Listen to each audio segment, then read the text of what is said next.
Kayla Kasla, good afternoon. Thank you for joining us. My name is Dallas Smith. I'm here on behalf of the Clowitses Nation. We gather today on the unceded traditional territory of the Algonquin Anishinaabe Nation, and we acknowledge the Algonquin people as the traditional stewards of these lands and waters. We represent the Coalition of First Nations for Finfish Stewardship, a coalition of British Columbia First Nations whose territories, economies, and food systems depend on a working salmon aquaculture sector. On the stage today, we have two of our elders, Chief Harvey Robinson of the Kitasoo and Chief Simon Tom from the Taloquit Nation. You will also hear from Deputy Chief Councillor Isaiah Robinson of the Kitasoo as well as Jennifer Woodland, Chair of the BC Salmon Farmers Association, and my brother Hashekamis Tai'i of the Ahousaht First Nation. There are just a few of the nearly 24 First Nations leaders and representatives of our industry partners who have traveled thousands of kilometers to remind the Government of Canada our connection to the words the Prime Minister posted earlier this month. Prime Minister Carney said, "We're building a stronger economy to make life more affordable, to create high-paying jobs, and to take care of each other and determine our own future. We will build a Canada that is not just strong, but good, not just prosperous, but fair, not just for some, most of the time, but for all of the time, and but for all of us, all of the time." Apologies. Let me be direct. Canada is in the middle of an affordability crisis. The cost of feeding household has never been higher. The Prime Minister has outlined a clear economic agenda: affordability, food security, and driving new investments and economic reconciliation. We stand here today with salmon aquaculture as part of the solution to all four. Our nations and British Columbia rural coastal communities we represent are part of the all that the Prime Minister talks about. We stand here today ready to be partners in building the Canadian economy that his government has committed to. But we also stand here today to remind this government that decisions made in Ottawa, decisions about our territories, our oceans, our food, and our economic future must be made with us, not for us. In 2024, under activist pressure, the Trudeau government announced that open net pen salmon farming would be banned in British Columbia by June of 2029 and replaced by unproven technology that will not work in our coastal waters. This decision was made without a credible economic impact analysis of the industry in these regions and was made against the science. This against technology and against the lived experience of the very nations who have stewarded these waters since time immemorial.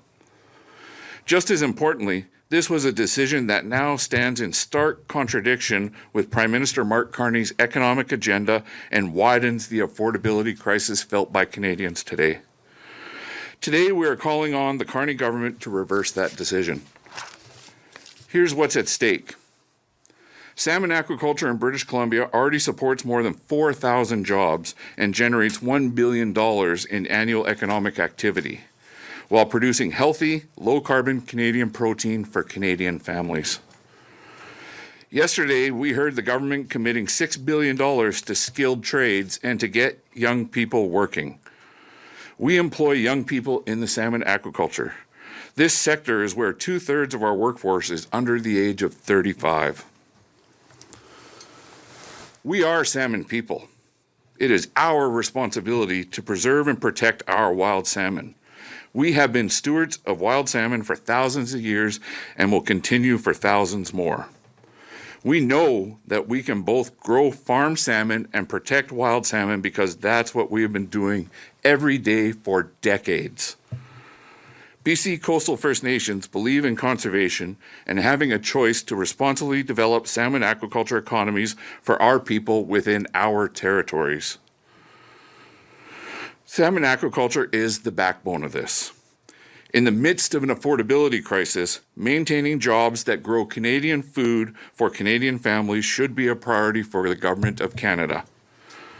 BC Coastal First Nations are calling on the Carney government to immediately reverse the 2029 Trudeau net pen ban so that we can implement our responsible plan to drive new foreign investment and increase our equity position in the salmon aquaculture sector. $500 million of new foreign direct investment in rural, remote communities has been frozen by a single Trudeau-era policy. By reversing this ban, the investment can be deployed not in 5 years, but in months. Today, we are also unveiling our plan for an Indigenous path forward so that we can be part of this economic growth. Our path forward for First Nations-led salmon aquaculture and economic participation has 5 pillars. As part of our ongoing commitment to science, a transformation of the ISO-accredited Centre for Aquatic Health Science to the ISO-accredited Indigenous Centre for Aquatic Health Sciences, located in Weewakam Territory, this will braid Western science and traditional ecological knowledge. We will also create a nation-led salmon stewardship fund, requiring salmon aquaculture companies to make contributions to the new Indigenous Centre for Aquatic Health Sciences. Pillar 3 and 4 focus on growing our economies. And just like the First Nations investing in pipelines and other major projects, we are working on a major equity Indigenous investment in the largest seafood harvesting facility network in Western Canada.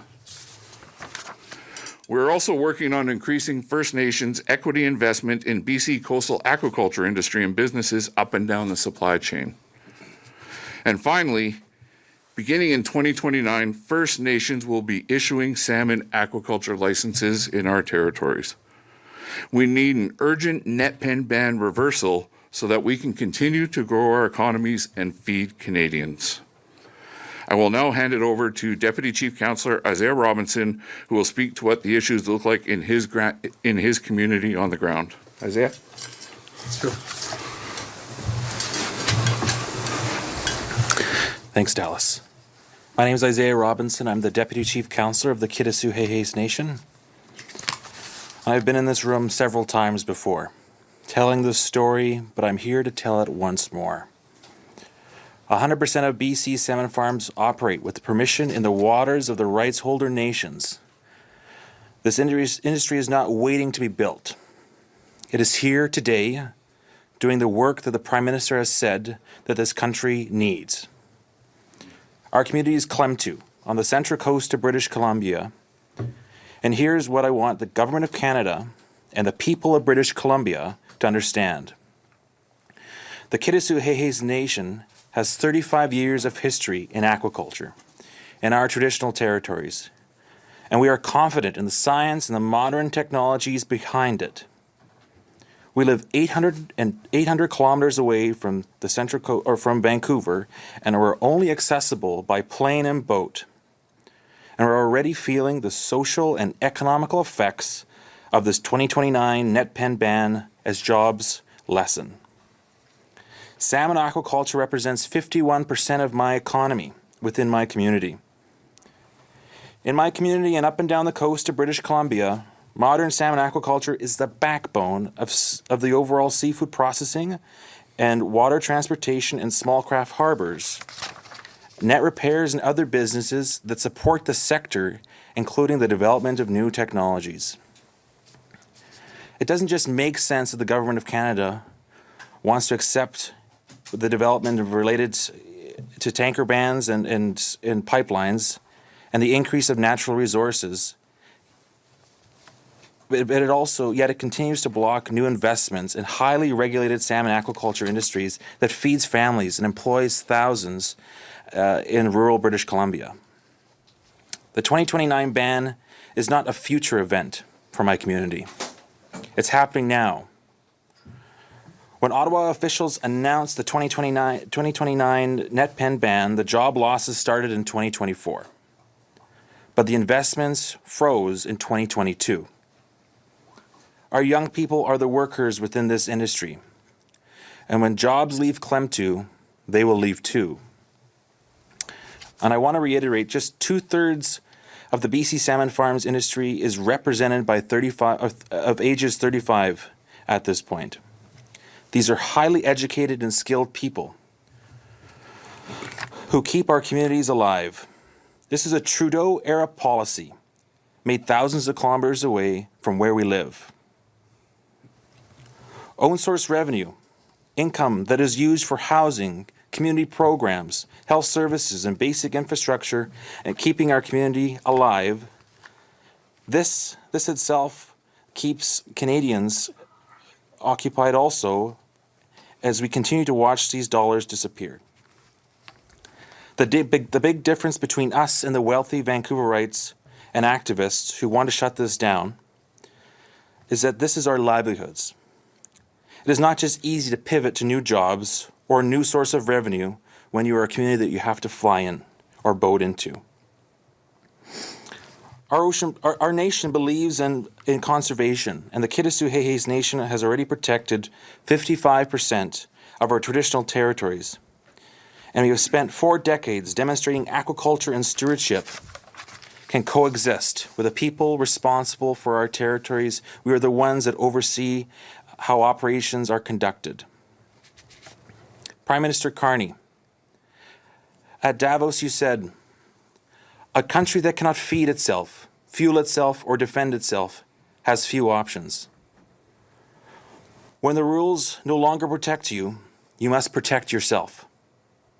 Coastal First Nations are a part of Canada, and we will continue farming salmon in a way that protects ourselves but also Canadians. The reversal of the open net pen ban is the first step, and the second step is sitting down with us, government to government, to build what is to come next. As Dallas said, we have a plan to grow. With that being said, I'll pass it now to Jennifer Woodland.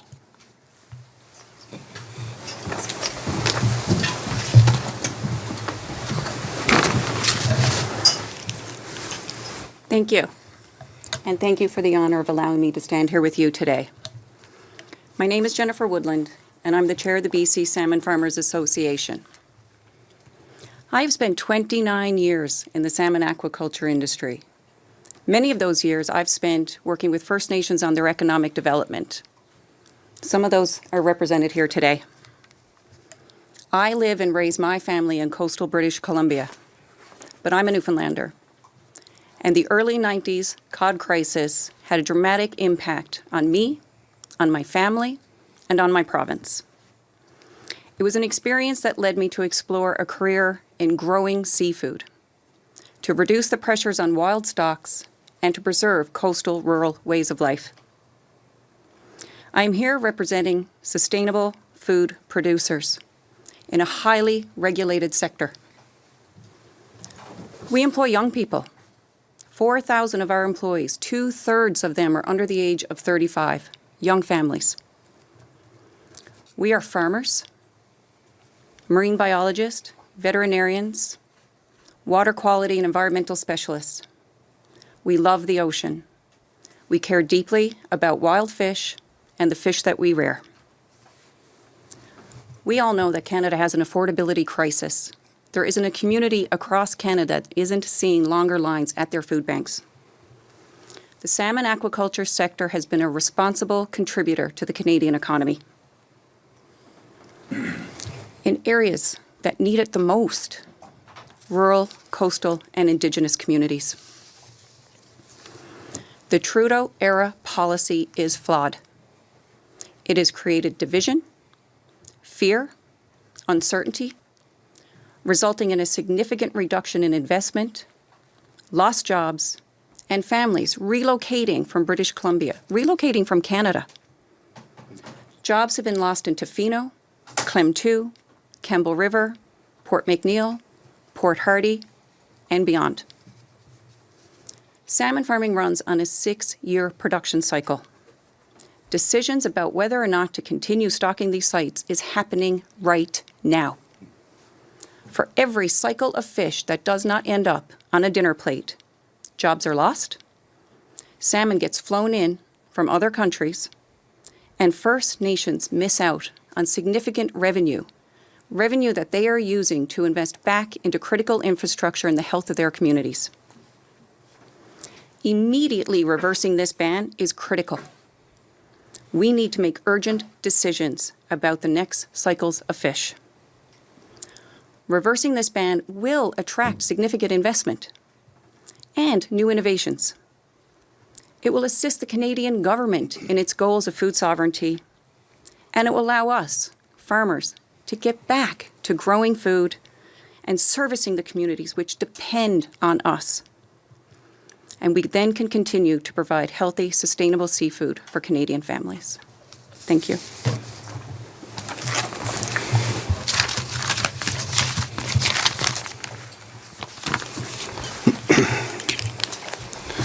Good morning. I am Hashiakmis, Hereditary Chief of the Ahousaht First Nations on the west coast of Vancouver Island, near Tofino. I will be the 17th generation of my family to hold this title. We are the rights and title holders in our traditional territories. This morning, a press conference was held by those who seek to undermine those very same rights and titles in our traditional territories. The views and opinions expressed to those to seek not only to remove salmon aquaculture from our territories, but they fundamentally conflict with the Build Canada Strong mandate. These are the same organizations who have no formal or recognized rights and title and spend their time protesting responsible development. Prime Minister, your government has called for elbows up, for Canadians to stand together, to build Canada strong. The First Nations for Finfish Stewardship Coalition standing here today, Coastal First Nations with our industry partners is part of Canada Strong. We are not asking to stand outside your economic agenda. We're asking to stand inside it, alongside the government, partner to partner. We have seen all across this country First Nations with equity stakes or building towards them in projects like pipelines, mining, oil and gas, and in critical minerals. That is self-determination. That is reconciliation in action. It is the very right of every First Nations. But it can't be pipelines and mines and forestry for some First Nations, but not salmon aquaculture for others. So we ask the government to act. We are not asking for action in 2028 or 2029. We are asking for action in weeks and months. In the middle of an affordability crisis, a housing crisis, a healthcare crisis, most Canadians are not paying close attention to what happens to salmon farming in Tofino or Clem2 or in Port Hardy. That is, until the price of salmon at the grocery stores goes up, until rural BC towns lose another year of jobs. Only then are they going to care, and so they should. Walk into a grocery store anywhere in this country today. Roughly half of the salmon is imported from countries like Norway, Chile, and Scotland. And in 2024, over $700 million worth of farm salmon was imported to Canada. That just makes no sense. The 2029 ban does not eliminate the global demand for salmon. It eliminates Canadian-grown salmon. It hands market share and the jobs that come with it to Norway, Chile, and the United States. So I want to say to the Prime Minister Carney, your economic agenda is in direct alignment with this industry. Affordability, food security, investor confidence, economic reconciliation, Indigenous partnership, and is at the core of this sector. It anchors BC agriculture industry. It feeds Canadian families. It puts our young people to work. And it gives us the security to steward our traditional territories for the next 7 generations to come. You said you'd like to build a Canada that is not just prosperous, but fair. We are asking you to be fair to the coastal First Nations, who have stewarded our territorial waters for thousands of years, and who are asking today for the removal of the regulatory obstacles that block our right to determine our own economic future. Mr. Carney, you said you would build a Canada that takes care of each other. We are asking you to work with us, to take care of the coastal communities, the workers, and the families who depend on this sector. Reverse the ban. Walk with us. Elbows up. Local communities and First Nations together. We're all here to stay. This, my friends, is reconciliation, moving forward together as one. Chew, Clyco.